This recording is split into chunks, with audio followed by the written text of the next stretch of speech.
Hello friends, എല്ലാവർക്കും good morning. അപ്പോൾ എല്ലാവർക്കും ഇന്നത്തെ ഒരു അത്യുഗ്രൻ വിശേഷത്തിലേക്ക് തന്നെ സ്വാഗതം.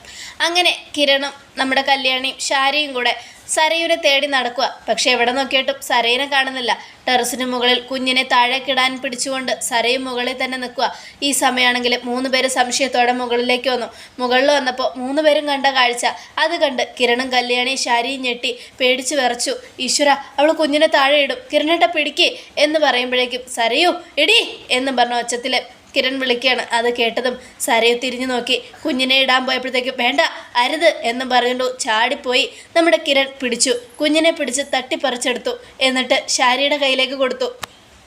താടാ താടാ എൻ്റെ കുഞ്ഞിനെ തരാൻ, അവനെ എന്തിനേയും ഞാൻ കൊല്ലും, എന്നിട്ട് ഞാനും ചാകും, താടാ എന്നും പറഞ്ഞുകൊണ്ട് സരയു ഭ്രാന്ത് പിടിച്ചതുപോലെ കാണിക്കുക. ഇടി സരയു, ഇങ്ങോട്ട് വാടി എന്നും പറഞ്ഞ് കല്യാണി മുറുകെ പിടിച്ചപ്പോഴത്തേക്കും കല്യാണിയുടെ കരണത്തടിച്ചു. പക്ഷെ അത് കാര്യമാക്കിയില്ല. സരയുവിന് സമനില തെറ്റിയാണല്ലോ. അപ്പോഴേക്ക് കല്യാണിയുടെ കരണത്തടിച്ച കിരണിനെ സരയുവിനെ കിരൺ വലിച്ചു മാറ്റുക. വലിച്ചു മാറ്റിയതും സരയുവിൻ്റെ തല ചെന്ന് അവിടെ ചുവരിലടിച്ച് സരയു ബോധം കെട്ട് വീണു. സരയു എഴുന്നേക്ക് സരയു എന്നും പറഞ്ഞുകൊണ്ട് കുറേ വിളിച്ചു. ഇവളുടെ സമനില തെറ്റിയെന്ന് തോന്നുന്നേ ആൻറ്റി, ഞങ്ങൾ ഇവളെ എത്രയും പെട്ടെന്ന് ഹോസ്പിറ്റലിൽ എത്തിക്കാം എന്നും പറഞ്ഞുകൊണ്ട് നമ്മുടെ കിരണും കല്യാണിയും കൂടെ സരയുവിനെ താങ്ങിപ്പിടിച്ച് എടുത്തുകൊണ്ട് പോവുക. ഈ സമയം ഷാരി പൊട്ടി കരയുവാണ്. എന്ത് ചെയ്യണമെന്നറിയാതെ ഭയങ്കരമായിട്ട് കരയുക. കരഞ്ഞ് നിലവിളിച്ച് ആകെ ഒരവസ്ഥയായി. മറിയാണെങ്കിൽ ആകെ വിഷമിച്ചിരിക്കുക. മനോഹറിനെ മാറി വിളിക്കുക. എത്ര നേരമായി ഇവനെ വിളിക്കുന്നു, ഇവനെന്താ ഫോൺ എടുക്കാത്തത്, വല്ലാത്ത കഷ്ടമാണല്ലോ എന്നൊക്കെ പറഞ്ഞുകൊണ്ട് ഇങ്ങനെ ഇരിക്കുവാണ്. ഈ സമയമാണെങ്കിൽ നമ്മുടെ മനോഹറിനെയാണ് കാണിക്കുന്നത്. മനോഹറും ആകെ അവസ്ഥപ്പെട്ട് കിടക്കുക, ICUവിൽ തന്നെയാണ്. പിന്നീട് കാണിക്കുന്നത് സരയുവിനെ ഹോസ്പിറ്റലിലാക്കി പരിശോധിച്ചുകൊണ്ടിരിക്കുമ്പോൾ സരയു ആണെങ്കിൽ കണ്ണു തുറന്നപ്പോൾ ഡോക്ടർ പേടിക്കണ്ട, എത്തേണ്ട സ്ഥലത്ത് തന്നെ എത്തിയിരിക്കുന്നത്, എന്തായാലും ധൈര്യമായിട്ട് കിടക്ക് കൂട്ടി എന്ന് പറയുമ്പോഴേക്കും എടീ എന്നും പറഞ്ഞ് സരയു ഡോക്ടറിൻ്റെ കഴുത്തിന് ഊത്തിപ്പിടിച്ചു. അതിനുശേഷം ഡോക്ടറെ തള്ളി മാറ്റിയിട്ട് ഇറങ്ങി ഓടുക. ഈ സമയമാണെങ്കിൽ നമ്മുടെ സിസ്റ്റർമാരൊക്കെ സരയുവിൻ്റെ പിന്നാലെ ഓടുക. എത്ര ഓടിയിട്ട് ഒരു രക്ഷയില്ല. മുന്നേ കണ്ടവരെയൊക്കെ അടിച്ച് തെറിപ്പിച്ച് അവിടെ കിടന്ന സാധനങ്ങളൊക്കെ എടുത്ത് അവരുടെ മേലെ എറിഞ്ഞ് സരയു പരമാവധി ഓടി രക്ഷപ്പെടാൻ നോക്കി. പക്ഷേ അപ്പോഴേക്കും കിരണും കല്യാണിയും ഷാരിയും കൂടെ പിടിക്കാൻ നോക്കുക. ആരൊക്കെ പിടിക്കാൻ ശ്രമിച്ചിട്ടും എല്ലാവരെയും സരയു തള്ളിയിട്ടു. കല്യാണിയെയും കിരണിനെയും ഷാരിയെയും ഒക്കെ തട്ടി തെറിപ്പിച്ചു. അവസാനം പുറത്തേക്കോടി. സരയുവിൻ്റെ പിന്നാലെ ഡോക്ടർമാരും കമ്പൗണ്ടർമാരും ഒക്കെ ഓടിയതിന് ശേഷം സരയുവിനെ പിടിക്കാൻ ശ്രമിച്ചു. പക്ഷെ പറ്റിയില്ല. മുന്നേ വന്ന 2 കമ്പൗണ്ടർമാരുടെ തലയിലേക്ക് കല്ലെടുത്തെറിഞ്ഞിട്ട് സരയു അവരെയും ഇടിച്ചു തെറിപ്പിച്ചു. ഈ സമയം അവരും തെറിച്ചു പോയി വീണു. അതേസമയം സരയുവിനെ എല്ലാവരും കൂടെ വട്ടം ചുറ്റി. കിരണും ഷാരിയും കല്യാണിയും ഡോക്ടർമാരും നഴ്സുമാരും പിന്നെ കമ്പൗണ്ടർമാരും എല്ലാവരും ചുറ്റി മുറുക്കെ പിടിച്ചു. അതിനുശേഷം വലിച്ചുകൊണ്ട് പോവുക. വിടടി, എന്നെ വിടാനാ പറഞ്ഞത്, എനിക്ക് ഭ്രാന്തില്ല, എന്നെ വിടാനല്ലേ പറഞ്ഞത് എന്നും പറഞ്ഞുകൊണ്ട് നമ്മുടെ സരയുവിനെ വലിച്ചുകൊണ്ട് അങ്ങ് പോവുകയാണ്. വലിച്ചഴിച്ച് സരയുവിനെ വാർഡിലേക്ക് കൊണ്ടുപോയി. അതിനുശേഷം സരയുവിന് നന്നായിട്ട് ഷോക്ക് കൊടുത്തു. ഷോക്ക് കിട്ടിയ സരയു ഭയങ്കരമായിട്ട് തുള്ളി വിറച്ചതിന് ശേഷം പതുക്കെ അവിടെ മയങ്ങി വീണു. ഈ കുട്ടിക്ക് നല്ല ട്രീറ്റ്മെൻറ്റ് കൊടുക്കണം, ആകെ വയലൻ്റ് ആയിരിക്കുക, ഈ കുട്ടിയുടെ മനസ്സ് മുഴുവനും തകർന്നിരിക്കുക, മാനസികമായി ഈ കുട്ടി തകർന്നു പോയി, ഇനി ഈ കുട്ടിയെ ശരിയാക്കാൻ ഇത്തിരി സമയമുണ്ട് എന്നും പറഞ്ഞുകൊണ്ട് ഡോക്ടർ സംസാരിക്കുകയാണ്. ഇതേസമയം കിരണും കല്യാണിയും ഷാരിയോട് പറയുക, കണ്ടില്ലേ അവസ്ഥ, മറ്റുള്ളവരെ ദ്രോഹിച്ചും അവരുടെ നാശങ്ങൾ കാണാനും വേണ്ടി ജീവിച്ചവളാ സരയു. ഇപ്പം എന്തായി, എൻ്റെ കല്യാണിയെ തന്നെ കൊല്ലാൻ അവൾ എത്ര പ്രാവശ്യം ശ്രമിച്ചിട്ടുണ്ട്, ഇപ്പം എന്തായി, അവളുടെ ജീവിതം കണ്ടോ? നിങ്ങളുടെ ജീവിതവും അങ്ങനെ തന്നെയാണ് താരയാൻറ്റി. നിങ്ങളുടെ മോളുടെ യഥാർത്ഥ അമ്മ, അവളെ നൊന്ത് പ്രസവിച്ച അമ്മ, ആ അമ്മയുടെ മനസ്സ് നിങ്ങൾ എത്രത്തോളം വേദനിപ്പിച്ചു. സ്വന്തം മകളെ കാണാനായിട്ട് ഓടി വരുമ്പോഴൊക്കെ നിങ്ങൾ അവരെ ആട്ടിപ്പായിച്ചിട്ടില്ലേ? ആ അമ്മയുടെ കണ്ണുനീരും വേദനയുവാ ഇന്ന് നിങ്ങളുടെ മോളി അനുഭവിക്കുന്നത്. നിങ്ങളും ഇരുന്ന് കരയുന്നത്.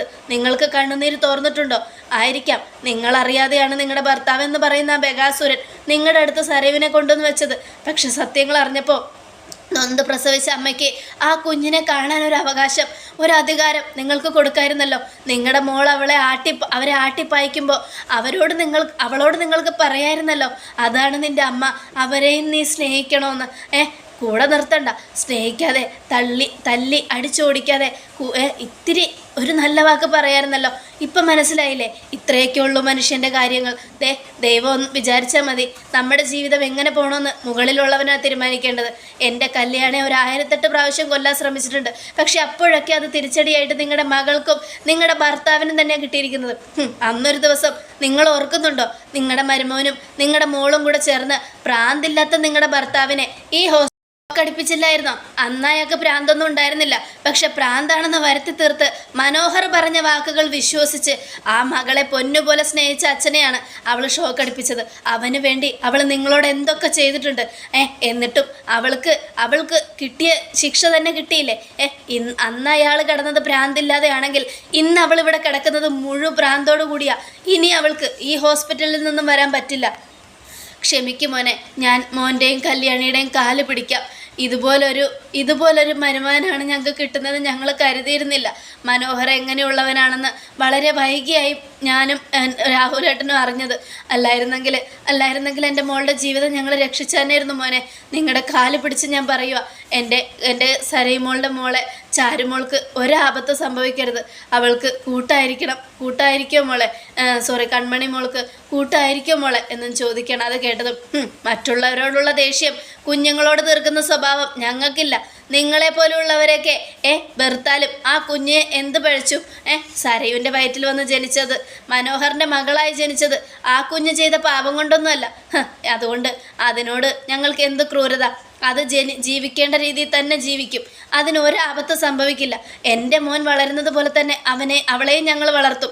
അതിലൊരു ദേഷ്യവും ഞാൻ ആ കുഞ്ഞിനോട് കാണിക്കില്ല. അല്ലെങ്കിൽ തന്നെ വലിയവരോടുള്ള ദേഷ്യം കുഞ്ഞുങ്ങളോട് കാണിച്ചിട്ട് എന്തിനാ? അങ്ങനെ ഒരിക്കലും ഞങ്ങൾക്ക് ചെയ്യാൻ കഴിയില്ല. എത്ര പ്രാവശ്യം ആ താര ആൻറ്റി നിങ്ങളുടെ വീട്ടിൽ വന്നിട്ടുണ്ട്. ആ കുഞ്ഞിനെ ഒന്ന് കാണാൻ, ആ കൺമണി മോളെ ഒന്ന് കാണാൻ കാണിച്ചിട്ടുണ്ടോ? നിങ്ങൾ പറിച്ചെടുക്കുമായിരുന്നില്ലേ? ഇനി ആ കുഞ്ഞ് ജീവിക്കാൻ പോകുന്നത് അതിൻ്റെ യഥാർത്ഥ മുത്തശ്ശിയോടൊപ്പം, അതായത് താര ആൻറ്റിയുടെ ഒപ്പം. ഞങ്ങളൊക്കെ സ്നേഹിക്കുന്ന ഞങ്ങളുടെ താര ആൻറ്റിയുടെ ഒപ്പം നല്ലവളായിട്ട് വളരും. ആ കുഞ്ഞ് നല്ല രീതിയിൽ തന്നെ വളരും. താര ആൻറ്റിയുടെ ഒപ്പം വളർന്ന എന്നാൽ നിങ്ങളതിനെ വളർത്തിയാലുണ്ടല്ലോ സരയുവിനെ പോലെ ഒരു രാക്ഷസിയാക്കും. ആൻറ്റി, നിങ്ങൾക്ക് ഓർമ്മയുണ്ടോ? കല്യാണി എൻ്റെ ജീവിതത്തിലേക്ക് വരുന്നതിന് മുമ്പ് എനിക്ക് വേണ്ടി കരുതി വെച്ചിരുന്നവളാണ് സരയു. അവളെ എങ്ങാനും ഞാൻ കല്യാണം കഴിച്ചിരുന്നെങ്കിൽ ഇന്ന് അവൾ കിടക്കേണ്ട ഈ സ്ഥാനത്ത് ഞാൻ കിടന്നായിരുന്നു. കാരണം മനസ്സ് നിറയെ ക്രൂരതയും അഹങ്കാരവും വാശിയും വൈരാഗ്യവും കൊണ്ട് നടക്കുന്ന അവളെ എനിക്ക് ഒരിക്കലും ഭാര്യയായിട്ട് അംഗീകരിക്കാൻ കഴിയില്ലായിരുന്നു. അതെന്തുകൊണ്ടാണെന്നറിയാമോ? നിങ്ങളുടെ ഭർത്താവിൻ്റെയും വളർത്തുദോഷം കൊണ്ട്. ഒരു മകളാണെങ്കിലും അതിനെ നല്ല രീതിയിൽ വളർത്തണം. അല്ലാതെ മറ്റുള്ളവരെ ദ്രോഹിക്കാനും കൊല്ലാനും ഒന്നും അല്ല പഠിപ്പിക്കേണ്ടത്. മനസ്സിലായല്ലോ? അതുകൊണ്ട് തന്നെയാണ് ഇപ്പം അവൾ അനുഭവിക്കുന്നത്. ഇനി നിങ്ങൾ അനുഭവിക്കും. അതുപോലെ നിങ്ങളുടെ ഭർത്താവും അനുഭവിച്ചുകൊണ്ടിരിക്കുക. ഇനി അയാൾ ജയിലിൽ ശിക്ഷ കഴിഞ്ഞ് ഇറങ്ങിയാലും അയാൾക്ക് ഇതൊരു പാഠം തന്നെ ആയിരിക്കും എന്നൊക്കെ പറയണം. അത് കേട്ടതും നമ്മുടെ ശാരി മാപ്പ് പറയുക. മോനെ, മാപ്പ്. ഇത്രയൊക്കെ ചെയ്തതിന് എന്നോട് ക്ഷമിക്കണം. എൻ്റെ മോൾക്ക് ഒരാപത്തും വരരുതെന്ന് എൻ്റെ പ്രാർത്ഥന. കൺമണി മോളെ പൊന്നുപോലെ നോക്കണം. മനോഹർ എന്ന് പറയുന്നവൻ മരിച്ചാലും കുഴപ്പമില്ല. അവനെപ്പോലൊരു ദുഷ്ടം കാരണമാണ് എൻ്റെ മോളുടെ മാത്രമല്ല എത്രയോ പെൺകുട്ടികളുടെ ജീവിതം താറുമാറായി പോയത്. എല്ലാം മനസ്സിൽ കിടക്കുക മോനെ. അവനൊരിക്കലും നന്നാവരുത്, അവനൊരു കാലത്തും നന്നാവരുത് എന്നും പറഞ്ഞുകൊണ്ട് ശാരി കരയുവാണ്. അത് കേട്ടതും അവനല്ലെങ്കിലും ഇനി നന്നാവില്ല. അവൻ ജീവിച്ചാലും അവൻ പുറം ലോകം കാണില്ല. അവനെ കൊല്ലാനുള്ള ഇതൊന്നും ഞങ്ങൾക്കില്ല. അവനെ കൊല്ലാനുള്ള അധികാരവും ജീവൻ എടുക്കാനുള്ള അധികാരവും മുകളിലിരിക്കുന്ന ഒരാൾക്ക് മാത്രമേ ഉള്ളൂ. അതുകൊണ്ട് എന്തൊക്കെ സംഭവിച്ചാലും അവൻ്റെ ജീവിതം എങ്ങനെ പോകണമെന്ന് എനിക്കറിയാം എന്നും പറഞ്ഞുകൊണ്ട് കിരൺ, കല്യാണി രണ്ടുപേരും അവിടെ നിന്നും പോവുകയാണ്. ശാരിയാണെങ്കിൽ ഇരുന്ന് പൊട്ടിക്കരയുക. എൻ്റെ പൊന്നുമോൾക്ക് ഒരാപത്ത് സംഭവിക്കരുതേ, അവൾക്ക് ഇനി പ്രാന്തായിട്ടുണ്ടെങ്കിൽ ഞങ്ങളൊക്കെ എന്ത് ചെയ്യും എന്നും ആലോചിച്ചുകൊണ്ട് കരഞ്ഞ് നിലവിളിക്കുകയാണ്.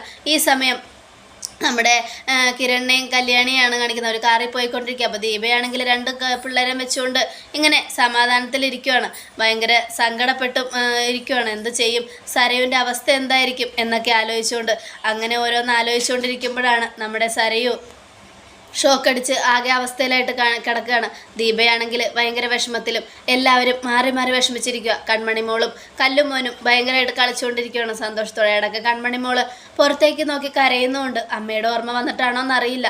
ഈ സമയം പിന്നീട് കാണിക്കുന്ന കിരണും കല്യാണി അവിടെ എത്തി. എന്തായി മക്കളെ, എന്തായി കാര്യം? ഒന്നും പറയണ്ട, സരയുവിനെ ഷോക്ക് കൊടുത്ത് കിടത്തിയിരിക്കുക അമ്മേ. ആണോ? എന്നിട്ട് എന്താവൻ? അവൾ ചെയ്ത പാപങ്ങൾക്കൊക്കെ അവൾ അനുഭവിക്കുക. ഈശ്വര, എന്നാലും എന്ത് ദുഷ്ടയായിരുന്നു. അവളുടെ ജീവിതം തന്നെ താറുമാറായിപ്പോയി. പെൺകുട്ടികളെ വഞ്ചിക്കാനും അവരെ ദ്രോഹിക്കാനും അവരുടെ സമനില തെറ്റിക്കാനും ഇതുപോലുള്ളവന്മാർ കുറേ ഉണ്ടല്ലോ അമ്മേ. അത് ശരിയാ എന്നും പറയാ. എന്തായാലും ഞാൻ മനോഹറിൻ്റെ അടുത്ത് വരെ ഒന്ന് പോവുക. മനോഹർ ഒന്ന് പോയി കാണണം. പിന്നെ കുഞ്ഞിനെ അച്ഛനും അമ്മയും നോക്കിക്കോളാന്ന് പറഞ്ഞിട്ടുണ്ട്. അവർക്ക് കുഞ്ഞിനോട് ദേഷ്യമൊന്നുമില്ല. കാരണം ഈ കുഞ്ഞെന്ത് പഴിച്ചു എന്നൊക്കെ പറയണം. അത് കേട്ടതും എന്നാൽ ശരി കിരണേട്ടൻ പോയിട്ട് വാ. ശരി അമ്മേ, ശരി കല്യാണി, ഞാൻ പോയിട്ട് വരാം എന്നും പറഞ്ഞുകൊണ്ട് കിരൺ നേരെ മനോഹറിൻ്റെ അടുത്തേക്ക് ചെല്ലുക. അപ്പം മനോഹർ കണ്ണു തുറന്നു. കണ്ണു തുറന്നോടാ, എന്നെ മനസ്സിലായോടാ എന്നും ചോദിക്കുക. അത് കേട്ടതും കിരൺ സാറല്ലേ? അപ്പം നിനക്ക് ബോധമൊക്കെ ഉണ്ട്, മറന്നിട്ടൊന്നുമില്ല അല്ലേ? ഞാൻ വിചാരിച്ച അവളെ അടിച്ചടിയിൽ നീ പഴയതൊക്കെ മറന്നു കാണുമെന്ന്. എന്നെ അങ്ങോട്ട് കൊന്നേക്ക് സാറേ, മടുത്തു, എല്ലാം മടുത്തു. മടുക്കുന്നവനോ? നീയോ? നിന്നെ കൊന്നിട്ട് ഞാൻ ജയിലിൽ പോകണമെന്നാണോ നീ പറയുന്നത്? എടാ, അത് ഈ ജന്മം നടക്കില്ല. നീ ഇവിടെ നിന്നും എഴുന്നേറ്റാ പോകേണ്ടടുത്തേക്ക് തന്നെ പോകും. അതുകൊണ്ട് നീ കൂടുതൽ കൊല്ലാനൊന്നും പറയണ്ട, അവിടെ കിടന്നോ. എത്രയോ പെൺകുട്ടികളുടെ ജീവിതം നീ തകർത്തടാ. എത്ര പേരെ നീ എല്ലാവരെയും തകർത്തില്ലേ? എല്ലാവരുടെ ജീവനും നീ തകർത്തില്ലേ? എല്ലാം കൊണ്ടും നിനക്കിനി ഒരു സന്തോഷവും ഉണ്ടാവില്ല. അതുകൊണ്ട് തന്നെ ഒരു കാര്യം ഞാൻ പറഞ്ഞേക്കാം, നിന്റെ ജീവിതം തീർന്നു. ഇനി ഒരു പെൺകുട്ടിയെയും നീ ചതിക്കരുത്. അങ്ങനെ ചതിച്ചാൽ നിന്റെ ജീവിതം അവസാനിപ്പിക്കേണ്ടടുത്ത് നിന്ന് തന്നെ അവസാനിപ്പിക്കും. ഇവിടെ നിന്ന് നീ നിയമത്തിൻ്റെ മുന്നിലേക്ക് ചെല്ലും. അവിടെ നിന്ന് നിനക്ക് കിട്ടേണ്ട ശിക്ഷ തന്നെ കിട്ടും. എല്ലാം കൊണ്ടും ഇനി നീ ജീവിതകാലം മുഴുവനും ജയിലിൽ കിടന്ന് അനുഭവിക്കുക എന്നും കിരൺ പറഞ്ഞുകൊണ്ട് അവിടെ നിന്നും പോവുക. ഈ സമയം ഡോക്ടറിൻ്റെ അടുത്താണ് കിരൺ പോയിരിക്കുന്നത്. എന്താണ് ഡോക്ടർ, എന്താ അവൻ്റെ അവസ്ഥ? ഒന്നും പറയണ്ട സാർ, അവൻ്റെ അവസ്ഥ എന്ന് പറയാനിപ്പോൾ വലിയ മാറ്റമൊന്നുമില്ല. അവനൊരു സൈക്കോ ക്രിമിനലാണ്. പെൺകുട്ടികളുടെ ജീവിതം തകർത്ത് പെൺകുട്ടികളെ സ്നേഹം നടിച്ച് അവരെ വശത്താക്കി കല്യാണം കഴിച്ച് അവരുടെ പണവും തട്ടിയെടുത്ത് പോകുന്ന ഒരു സൈക്കോ. ഇതുപോലെ സൈക്കോകൾ ഇഷ്ടം പോലെ പേരുണ്ട്. അവരെയൊക്കെ ഈ ട്രെയിനിൽ നിന്നും പെൺകുട്ടികളെ തള്ളിയിട്ട് കൊന്ന് ആസ്വദിക്കുന്നവന്മാർ, പെൺകുട്ടികളുടെ ശരീരം വെട്ടിമുറിച്ചും കീറിമുറിച്ചും വേദനിപ്പിച്ചും ശരീരം നശിപ്പിക്കുന്നവന്മാർ, അങ്ങനെയുള്ള സൈക്കോകളെയൊക്കെ എത്രയോ നിയമങ്ങൾ ശിക്ഷിച്ചിട്ടുണ്ട്. അവന്മാർക്ക് തൂക്കുശിക്ഷ കൊടുക്കാതെ അവന്മാർക്ക് കുറച്ചു കാലം ശിക്ഷ കൊടുത്ത് പുറത്തേക്ക് ഇറക്കി വിട്ടാലും വീണ്ടും അവന്മാർ അത് തന്നെയാണ് ചെയ്യുന്നത്. അതേ അവസ്ഥ തന്നെയാണ് ഇവൻ്റെയും. ഇവന് നല്ലൊരു ഇത് വേണം, നല്ലൊരു കൗൺസിലിംഗ് വേണം. ആ കൗൺസിലിംഗ് ഉണ്ടെങ്കിൽ ചിലപ്പോൾ ഇവൻ നന്നായേക്കാം. ഇല്ല ഡോക്ടറെ, ഇവൻ ഒരു കാലത്തും നന്നാവില്ല. അവൻ്റെ സ്വഭാവം അതാണ്. അവൻ ഇതുപോലെ ഇഷ്ടംപോലെ പെൺകുട്ടികളെ കല്യാണം കഴിച്ചിട്ടുണ്ട്. കുഞ്ഞുങ്ങളെ ജനിക്കുന്നതിന് മുമ്പ് അവൻ അവിടെ നിന്ന് മുങ്ങുകയും ചെയ്യും. അതാണ് അവൻ്റെ സ്ഥിരം പരിപാടി. എന്ത് ചെയ്യാനാ? പിന്നെ ഞാനൊരു കാര്യം പറയാൻ വിട്ടുപോയി കിരൺ സാർ. എന്താണ് ഡോക്ടർ? ഓരോ നമ്പറിൽ നിന്ന് തന്നെ അവൻ്റെ ഫോണിലേക്ക് കുറേ പ്രാവശ്യം കോള് വന്നായിരുന്നു. ആ കോള് വന്നുകൊണ്ടേയിരിക്കുക. ഞാനെടുത്തില്ല. മറ്റുള്ളവരുടെ കോൾ എടുക്കുന്നത് ശരിയല്ലല്ലോ, അതുകൊണ്ട് എടുത്തില്ല സാർ. ആ നമ്പറൊന്നും എനിക്ക് തന്നെ സാർ ഡോക്ടറെ, ആരാ നോക്കട്ടെ എന്നും പറഞ്ഞുകൊണ്ട് കിരൺ ആ നമ്പർ മേടിക്കുക. നമ്പർ മേടിച്ചതിന് ശേഷം കിരൺ ആ ഫോണിൽ കുത്തി വിളിക്കുക. ഹലോ, ദേ മനോഹർ വിളിക്കുന്നത്. ഹലോ, നീ ഇത് എവിടെയാ? ആരാ സംസാരിക്കുന്നത് എന്നും കിരൺ. ആരാണെന്നോ? ഇത് മനോഹറിൻ്റെ ഫോണല്ലേ? ഞാൻ അവൻ്റെ ഒരു കൂട്ടുകാരനാ. നിങ്ങളാരാ? അപ്പോൾ ഒന്നും പറഞ്ഞില്ലേ? ഇല്ല, ഞങ്ങളിന്ന് പോകാനിരിക്കുമായിരുന്നു. എങ്ങോട്ടേക്ക്? അതൊക്കെ ഞാൻ പിന്നെ പറയാം. അവൻ എവിടെയെന്ന് പറ. നിങ്ങൾ ഏത് ഹോട്ടലിലാണ് ഉള്ളത്? ഇവിടെ എയർപോർട്ടിൻ്റെ അടുത്തുള്ള ഹോട്ടലിലാണ് ഉള്ളത്. ആ ഹോട്ടലിൽ എനിക്കറിയാം. ഞാൻ അങ്ങോട്ട് വരാം, അവനെ കൊണ്ടുവരാം. നിങ്ങളെവിടെയും പോരുത്, അവിടെ ഇരിക്കണേ. അല്ല, അവനെവിടെ? അവന് ചെറിയൊരു അപകടം പറ്റി. അയ്യോ, എന്താ പറ്റിയത്? അതൊക്കെ ഞാൻ പിന്നീട് പറയാം. എന്തായാലും ഞാൻ അങ്ങോട്ട് വരട്ടെ, നമുക്ക് നേരിട്ട് സംസാരിക്കാം എന്നും പറഞ്ഞുകൊണ്ട് കിരൺ ഫോൺ കട്ട് ചെയ്തു. എന്നിട്ട് കിരണിൻ്റെ ഫോണിൽ നിന്നും കല്യാണിയെ വിളിക്കുകയാണ്. ഹലോ കല്യാണി, നീ പെട്ടെന്ന് റെഡി ആയിക്കോ, നമുക്കൊരിടം വരെ പോകണം. ഈ സമയമാണെങ്കിൽ മറിയ ആകെ ടെൻഷൻ അടിച്ച് അങ്ങോട്ടും ഇങ്ങോട്ടും നടക്കുക. കുറേ നേരമായി അവനെ വിളിക്കുന്നു, അവൻ ഫോൺ എടുക്കുന്നില്ല. ഈശ്വര, അവൻ എന്ത് അപകടമാണ് പറ്റിയെന്ന് ഒരു പിടിയും കിട്ടുന്നില്ലല്ലോ എന്നൊക്കെ ആലോചിച്ചുകൊണ്ട് മറിയാണെങ്കിൽ കഴുത്തിലെ താലിയും മുറുക്കി പിടിച്ച് പ്രാർത്ഥിച്ചുകൊണ്ട് അങ്ങോട്ടും ഇങ്ങോട്ടും നടക്കുക. ഈ സമയം കഥകിലാരം മുട്ടുന്ന ശബ്ദം കേൾക്കുക. ഓടിപ്പോയി മറിയ കഥക് തുറന്നു. കഥക് തുറന്നതും കിരൺ സാറോ? കിരൺ, നിങ്ങളാണോ? അപ്പോൾ നിങ്ങളാണോ എന്നെ വിളിച്ചത്? നിങ്ങളാണോ മനോഹറിൻ്റെ ഫ്രണ്ട്? അത് മനോഹറിൻ്റെ ഫ്രണ്ടാണെന്ന് ഞാൻ കള്ളം പറഞ്ഞതാ എന്നും കിരൺ. അത് കേട്ടതും എല്ലാം കൊണ്ടും ഞാൻ ആകെ അവസ്ഥപ്പെട്ടിരിക്കുക. അതുകൊണ്ട് എന്താണെന്നൊന്ന് പറ, അവനെന്താ സംഭവിച്ചതെന്ന് പറ. അതൊക്കെ ഞങ്ങൾ പറയാം. പക്ഷേ ഇതെൻ്റെ ഭാര്യ കല്യാണി, അതൊക്കെ അവിടെ നിൽക്കട്ടെ. മനോഹർ എവിടെ? മനോഹറിൻ്റെ ഫ്രണ്ടാണോ കിരൺ? അല്ല, ഒരിക്കലും അല്ല. ശരി, എന്നാൽ മനോഹർ എവിടെയാണെന്ന് ഞങ്ങൾ പറയാം. മനോഹർ നിങ്ങളുമായിട്ടുള്ള ബന്ധം എന്തെന്ന് പറ. ഇന്ന് രാവിലെ 10 മണിക്കായിരുന്നു ഫ്ലൈറ്റ്. ഞങ്ങൾ അതിൽ കയറി സ്റ്റേറ്റിലേക്ക് പോകാനിരിക്കുമായിരുന്നു. ഞങ്ങൾക്ക് അവിടെ കുറേ ബന്ധുക്കളൊക്കെ ഉണ്ട്. ഞങ്ങളുടെ കല്യാണം കഴിഞ്ഞു. ഞങ്ങൾ ഒരുമിച്ചെന്ന് പോകാനിരിക്കുമ്പോഴാണ് അവൻ അപകടം പറ്റിയെന്നറിഞ്ഞത്. സത്യത്തിൽ എന്താ സംഭവിച്ചത്, എന്താണെന്ന് പറ. അതിനു മുമ്പ് നിങ്ങൾ എങ്ങനെ കല്യാണം കഴിച്ചു, എങ്ങനെ കണ്ടുമുട്ടി, ഇന്ന് സ്റ്റേറ്റിലേക്ക് പോയിട്ട് എന്തായിരുന്നു പരിപാടി എന്നൊക്കെ ഞങ്ങളോട് വിശദമായിട്ട് പറഞ്ഞാലേ ഞങ്ങൾക്കും അവനെക്കുറിച്ചുള്ള കാര്യങ്ങൾ പറയാൻ പറ്റൂ. അവനെ എങ്ങനെയാണ് പരിചയപ്പെട്ടത്, എവിടെ വെച്ചാണ് പരിചയപ്പെട്ടത് എന്നൊക്കെ കുട്ടി തുറന്ന് പറഞ്ഞേ പറ്റൂ. കുട്ടി ഞങ്ങളെ നേരത്തെ അറിഞ്ഞതാണല്ലോ, അതുകൊണ്ട് തന്നെ എല്ലാം തുറന്നു പറ, എന്നാൽ എല്ലാം ഞങ്ങളും തിരിച്ചു പറയാം എന്നും പറഞ്ഞുകൊണ്ട് കിരണും കല്യാണം നിൽക്കുകയാണ്. അത് കേട്ട് ഞെട്ടലോടെ മറിയുകയും അതോടുകൂടി എപ്പിസോഡ് അവസാനിക്കുകയാണ്. നാളത്തെ ഒരു തകർപ്പൻ വിശേഷത്തിനായിട്ട് കാത്തിരിക്കുക. എല്ലാവർക്കും ഒരിക്കൽ കൂടെ നല്ലൊരു ശുഭദിനം തന്നെ ആയിക്കോട്ടെ. Thank you.